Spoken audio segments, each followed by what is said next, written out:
ఆత్మీయ కవిమిత్రులందరికీ నమస్కారం. కుటుంబంలో, సమాజంలో ప్రేమానుబంధాలను పెంపొందించే అంశాలతో అందరినీ అలరించే నేటి కవిత అంతర్జాల వేదిక సమర్పిస్తున్న కవిత్వ విశ్లేషణ కార్యక్రమానికి మీ అందరికీ శుభస్వాగతం. నేను ముద్దు వెంకటలక్ష్మిని, బెంగుళూరు నుంచి.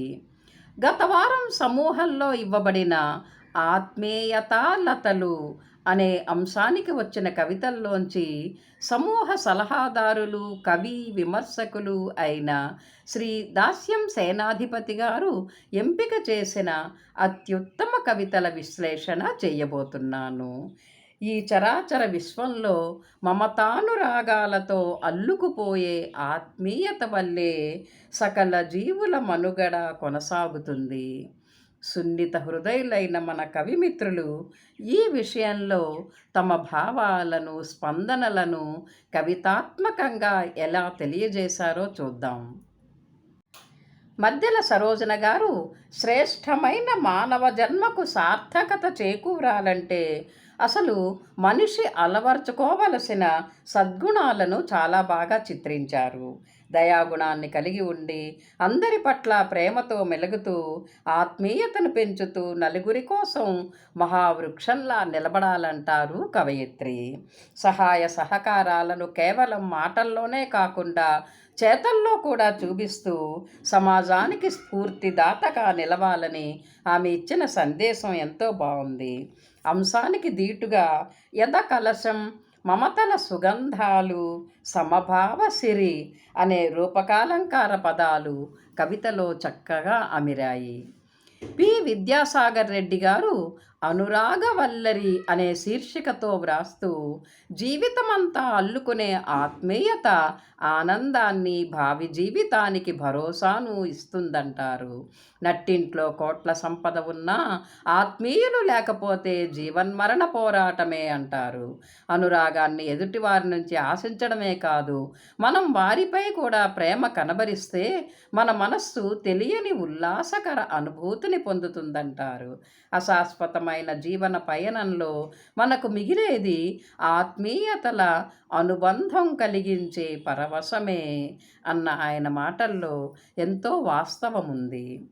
డాక్టర్ చీదెళ్ల సీతాలక్ష్మి గారు విత్తు ఏదో మొలకాదే అనే ప్రారంభ వాక్యంలోనే ఆత్మీయతాలతల ప్రాధాన్యతను తెలిపారు.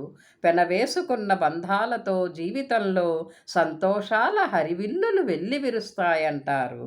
ఆధారం కోసం పెనుగులాడే అనుబంధాల లత ఎన్నో అవరోధాలను తట్టుకుని పైకి ఎగబాగుతే పుష్ప ఫలాదులతో కలిసి చూపరులకు కనువిందు చేస్తుందంటారు కవయిత్రి. అయితే ద్వేషపు టేనుగు మదమెక్కి అనురాగలతలను పీకేసి మానవ జీవితాన్ని చిందరవందర చేస్తోందని బాధను వ్యక్తపరిచారు. వాడిపోతున్న తీగలకు చెలిమిని, ప్రేమను అందించి హెచ్చుతగ్గుల భావాలు లేకుండా మమతల వెలుగులను పంచుదాం అంటూ మంచి సందేశం ఇచ్చారు కవయిత్రి. నల్లు రమేష్ గారు వాటిని పలకరించకండి, అవి జనారణ్యంలో తప్పిపోయిన జంతువులు, భౌతిక సన్యాసం స్వీకరించాయి అంటూ పాఠకులు ఒక్కసారిగా ఉలిక్కిపడే ఎత్తుగడతో మొదలుపెట్టారు తన కవితని. ఆధునిక సాంకేతిక యుగం ఇచ్చిన కంప్యూటర్లు, చరవాణుల్లో మునిగిపోయి సహజమైన ప్రేమానురాగాలను మరిచిపోతున్న నేటి తరంపై వ్యంగ్యపూరిత కవిత్వపు కొరడా ఝళిపించారు కవి. ఈ మానవ మృగాలు ఆత్మీయతాభావాలను మాయదారి పెట్టెలో దాచి జీవం లేని నవ్వులు రాల్చేస్తూ ఉంటాయంటారు. మనసుల నిండా తీరిక లేని వ్యాపకాల అడవులను పెంచుకొని మనుషులుగా తప్పిపోయాం అన్న కవి మాటల్లో ఎంతో వాస్తవముంది. ఆయన అన్నట్లు ఈనాడు ఏ కుటుంబాన్ని చూసినా బోనులే, మరి మన స్వాతంత్రాన్ని చరవాణికి రాసిచ్చేశాం కదా అంటారు. ఆయన కోరుకుంటున్నట్లుగా ఇటువంటి అరణ్యాలు అదృశ్యమై ఆత్మీయతాలతలు మాత్రమే మిగలాలని మనమంతా కూడా కోరుకుందాం. డాక్టర్ ఎడవల్లి తిరుమల రెడ్డి గారు ఆలంబన ఉంటేనే లతలు అల్లుకునేది, ప్రేమ ఉంటేనే ఆత్మీయతలు అల్లుకునేది అంటూ అంశానికి తగిన ఎత్తుగడతో తన కవితను ప్రారంభించారు. అనుబంధం ఆత్మీయత అంతా ఓ బూటకం, ఓ వింత నాటకం అని ఓ చలనచిత్రంలో సందర్భానుసారం కవి అన్న మాటలను ఈనాటి తరం అక్షరాల నిజం చేస్తోందంటారు. తిరుమల రెడ్డి గారు అన్నట్లు ఒంట్లో జవసత్వాలు ఉన్నంత వరకే అహంకారపు ఆగడాలు, భ్రమలు తొలిగాక ప్రేమకు సరియైన అర్థం తెలుస్తుంది. పెరిగే పిల్లలకు ఆత్మీయత తెలియకపోతే వారు వాడిన తీగలతో సమానమే అంటారు. చివరలో ప్రేమ లేని మది, నీరు లేని నది, వ్యర్థం వ్యర్థం వ్యర్థం అన్న కవి మాటలు అందరికీ ప్రాతస్మరణీయాలు. రేవిడిపాటి రమాదేవి గారు ఒకప్పుడు ప్రజలు బంధాలు అనుబంధాలను ఆత్మీయతాలతలతో పెనవేసుకొని ఆనందంగా జీవనయానాన్ని సాగించేవారని గతాన్ని ఎంతో సంతోషంగా తలుచుకున్నారు. ఇప్పుడు ఆ సహజ సిద్ధ ప్రేమానురాగాల స్థానంలో కృత్రిమపు మాటలు చేరాయన్నారు.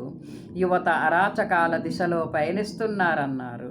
తల్లిదండ్రులు ఎంతసేపు డబ్బు సంపాదనలో రాత్రి పగలు పరుగులు తీస్తూ ఉంటే పిల్లలు ప్రక్కదారి పడుతున్నారని, ఇటువంటి పరిస్థితులు ఎప్పటికి చక్కబడతాయోనని బాధను వ్యక్తం చేశారు కవయిత్రి. రాయవరపు సరస్వతి గారు తనదైన వాస్తవికతా దృక్పథ శైలిలో మంచి కవితను అందించారు.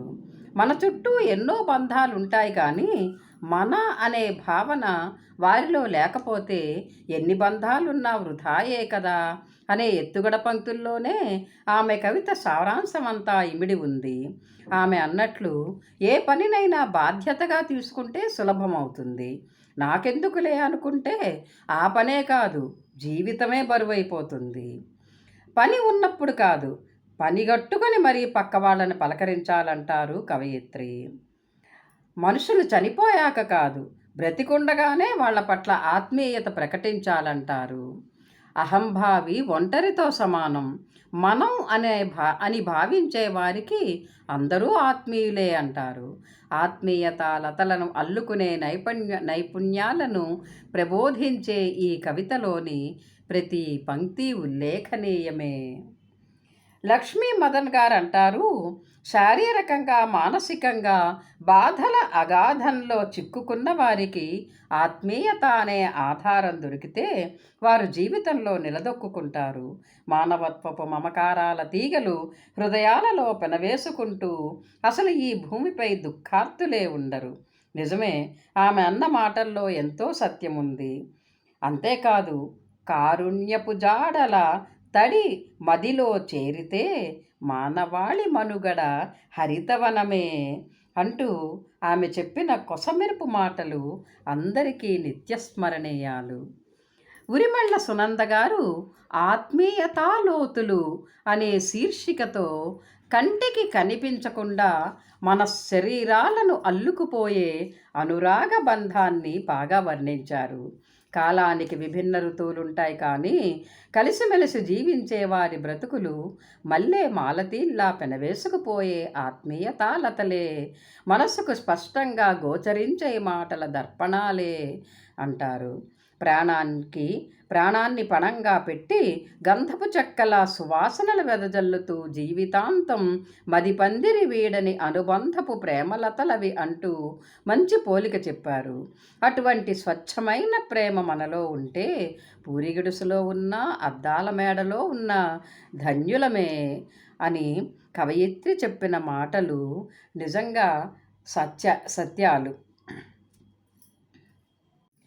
సావిత్రి రంజోల్కర్ గారు చినుకు రాలితే చాలు కునుకు వదిలే గింజలు ఆత్మీయ లతలై తరువుల నెలవులై ఇలపై మరకత శోభను పెంచుతాయి అంటూ వృత్యానుప్రాసాలంకారంలో ప్రారంభించిన కవితలో కవితాత్మకత, పర్యావరణ స్పృహ, వర్తమాన సామాజిక స్థితి పట్ల నిరసన అడుగడుగునా గోచరించాయి.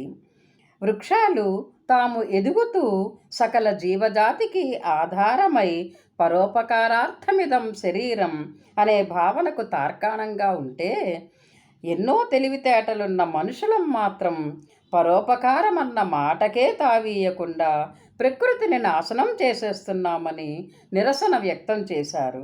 ఇకనైనా ఆత్మీయతాలతలను విస్తరింపచేద్దాం అనే మంచి సందేశం ఇచ్చారు. ఆమె కవితలో అక్కున చేర్చుకొని తిన్నింటి వాసాలు లెక్కపెట్టే పందిరి గుంజలను పట్టి గుంజేయకుండా వంటి ప్రయోగాలలో తెలుగుదనం తొణికిసలాడింది. గుడ్లదన సాయి చంద్రశేఖర్ గారు తన కవితను తాత్విక ధ్వనితో నడిపించారు. సర్వవ్యాపి అయిన భగవంతుని ఆత్మీయత విభిన్న రూపాల్లో దాగి ఉందంటారు. విజయ శిఖరాలను అధిరోహించడానికి, పరిమళభరిత మలయ సమీరమై సాంత్వననివ్వడానికి, పూలదారులు పరవడానికి, గుడిగంటల రూపంలో పిలవడానికి సర్వాంతర్యామి ఆత్మీయతాలతలు అల్లుకొని ఉండగా వాటిని అందుకోకుండా మనిషి అనవసరపు చింతలతో జీవితం గడుపుతున్నాడని అంటారు.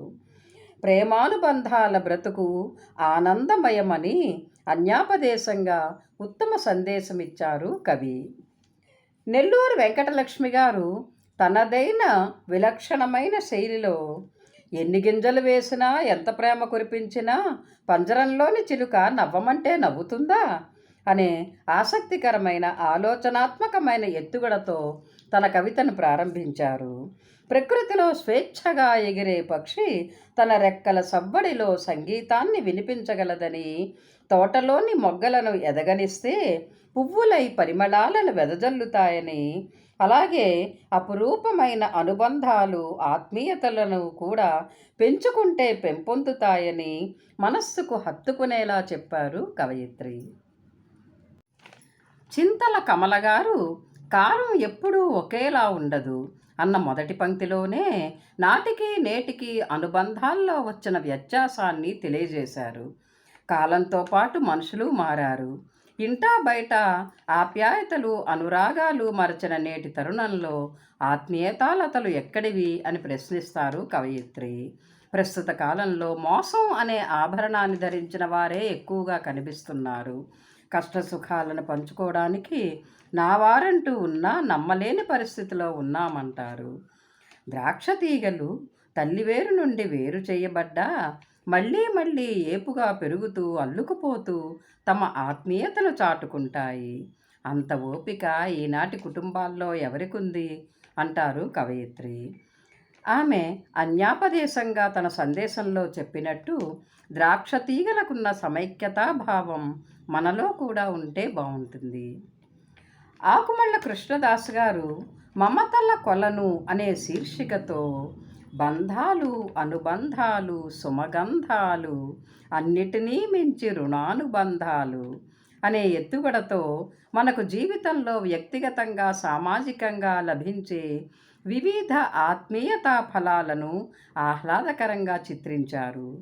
గుండెల్లో పొలమారుతూ అని ఆయన ఉపయోగించిన తెలుగు నుడికారం కవితలోని భావుకతకు చక్కగా సరిపోయింది. అంతఃపురం లాంటి అమ్మ గర్భంలో గడిపిన 9 నెలలను, ఆనందంగా గడిపిన బాల్యాన్ని, ఆచార్యుల అమృత బోధలను తలుచుకున్నారు కవి. జీవనయానాన్ని ఎంతో బాగా నేర్పించిన అమ్మా నాన్నలు వృద్ధులయ్యారని, ఎక్కడో పుట్టి పెరిగిన అర్ధాంగి ఆత్మీయురాలై తనతో పాటు నడుస్తోందని అంటారు.